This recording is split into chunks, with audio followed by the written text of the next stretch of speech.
یہ ہے کہ جیسے ہمیں دین پہنچا ہے وہ اولیاء اللہ اور نیک اور بزرگوں ہستیوں کے ذریعے گزرا ہے، پہنچا ہم تک۔ تو میں نے جو اپنے طور پر تھوڑا سا علم ہے جو میں نے پڑھا ہے، کتابوں میں ہم نے پڑھا ہے، تو حضرت سلطان باہو صاحب فرماتے ہیں کہ جو ہے وہ بیعت ضروری ہے، اور جو پیر ہے وہ پیر تو وہ جو اس کی پیڑ کو ختم کر دے، اگر وہ پیڑ نہ اس کی ختم کرے تو وہ پیر نہیں ہے، اور یہ ضروری بیعت۔ اس میں یہ بتانا ہے کہ یہ بیعت کے بارے میں تھوڑا سا۔ اللہ اکبر۔ پہلا تو بھائی صاحب کا سوال ہے نا بیعت دے بارے کہ دین اولیاء اللہ نے سر تک پہنچایا تے بیعت لیندے رہن تے پیر ہے تو وہی پیڑ کٹدا، یہ بیان ہے۔ دین سے میرے بھائی جس بیعت کا ذکر ہے نا وہ یا اللہ دے رسول دے ہاتھ لوگ کرتے سی جدوں اسلام دے آتے کہ اسی اسلام دے حکماں کی پابندی کریں گے، یا جہاد کا مرحلہ آتا سی تو اسے نئے سرے تو نہ جی تجویز عہد ہوں کہ جان دین کا موقع حلف اٹھاؤ ثابت قدم رہو گے، ہی دو بیٹھا، اور یہ آپ تو بعد پھر خلیفہ لینا سی۔ کدے حضرت امام حسین کو جڑی بیعت منگ رہا سی یزید،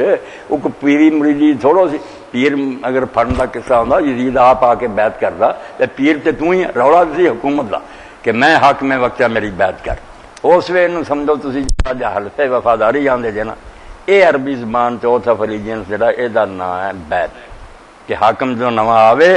اس قوم دے نمائندے حلف اٹھاؤ کہ اسی قرآن و سنت دے مطابق تیری اطاعت کریں گے، وہ حلف اٹھاوے کہ میں تواڈے حکومت قرآن و سنت دے مطابق کروں گا، یہ دونوں کا معاہدہ یہ بیعت۔ اس تو جڑا خلیفے دے ہوندا دوسرا بیعت لیندا سی، وہ قتل تدے خلیفے کرتے سی نا، یہ تو بغاوت ہی کرتی میری حکومت دے مقابل۔ اے پیراں دی بیعت والا سلسلہ دین چ کوئی نہیں، بالکل نہ اسلام جا کچھ صبر ہے، انجے چلیا جتوں بھی میں اس سمجھنا جائز عذر ہے، مجبوری ہوگی امت نو یہ بیعت جاری کرے۔ دین چ نہیں سی نہ کوئی دا حکم ہے، خلیفہ ہی بنے تو بیعت مگر کر دے گی۔ جو خلیفے بدماش ہو گئے، شرابی ہو گئے، زانی ہو گئے، دین انہوں نے دتا چھڈ اپنے محلاں بہ گئے، عیش و عشرت کر دے، معاشرہ بھی اسے رنگ چرنگیا جان لگ پیا، لوگ بھی دنیا دار بننے لگ پے۔ اس وی اللہ دے نیک بندے نو فکر ہوئی بھی ہن نہ اسی خلیفے ہیں نہ نبی ہیں، پبلک جڑی گمراہ ہوندی جاندی ہے نا حکمرانوں دا رنگ ویکھ کے، انہاں نوں کس طرح بچایا جائے؟ انہوں نے پھر چھوٹے چھوٹے ہسپتال جنہوں نے خانقاہ کہہ لو نا، یہ تربیتی ادارے بنا لے کہ جن کو من سکتے سی انہوں نے آخیا یار میرے کو آیا کرو، میرے کو دین سکھیا کرو، اپنے نال جوڑیا انہوں نے بندے، اور اس ملوکی ادھر بادشاہ کے زمانے اور کر بھی بیچارے کی سکتے، حکومت نہ ٹکر کا نتیجہ ویخ لیا، اتنے نواسا رسول کا سر کٹیا گیا سی کون؟ انہوں نے بیچارے نے لوگوں کا دین ایمان بچاؤ لی پھر کوششاں کی، یہ نیک کام سی، جنہیں کی ہو سکیا اصلاح کی، انہوں نے نیکی کی طرف بلایا، ماڑا کام نہیں سی سلسلے، مگر وہ سلسلے ان تیرے سامنے پائی کہ ٹونگ بن کے رہ گیا، ہوں داغوں کے تصرف میں عقابوں کے نشے میں، نہ ولیاں دا ہر جگہ ٹھگی، جنہیں وڈے دربار کی حال، اور سارے جنہیں جانشین کوٹھیاں رہ رہے کاراں، غریب اتنے کوئی فقر نہیں، کوئی درویشی نہیں، ٹونگ ہے کہ اسی سلطان باہو دے خلیفے فران نے کہڑے دربار بابا فرید دے ویکھ لو کتے لکھاں دے جڑے نے جہازاں لد کے غیر ملکاں چ منگاؤندے ہیں شکار کھیل، یہ ولیاں دے کام ہے،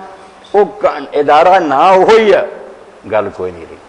ساری عمر مرید نماز نہ پڑھے، شراب پیندا رہے، چودھری سردار انہوں نے آنا اپنا نظرانہ لینا، اللہ اللہ کدی نہیں آخنا تو میرا کدھا مرید ہے یار جب قرآن سنت پہ عمل نہیں کرنا، تو بھی ادارہ جڑا خراب ہو کے رہ گیا۔ چلیا ٹھیک سی